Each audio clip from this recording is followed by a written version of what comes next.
તો મિત્રો ફાગવેલથી આવેલું છે ખાખરિયા વન, માત્ર 5 કિલોમીટર। તો ખાખરિયા વનના દર્શન ના કર્યા તો કરી લેજો મિત્રો, કેમ કે આ જગ્યા ભાથીજી મહારાજની અમરભૂમિ તરીકે ઓળખાય છે અને આ જગ્યા પર ભાથીજી મહારાજે પોતાનું બલિદાન આપ્યું હતું ગાયો માટે। અને અહીંયા તમે પ્રતિમાઓ બધી દર્શાવેલી તમે જોઈ શકો છો કે આ જગ્યા પર ભાથીજી જંગ ખેલીને પોતાનું બલિદાન આપ્યું હતું, એ જ આ જગ્યા છે ખાખરિયા વન।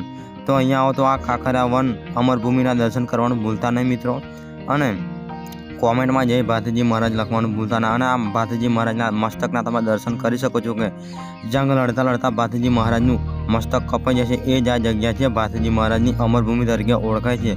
અને આ કૂવો બહુ પૌરાણિક કૂવો તમને આ જગ્યા પર જોવા મળે છે, અને જે નસીબદાર માણસ હોય તેને નાગ દેવતા દર્શન આપે છે।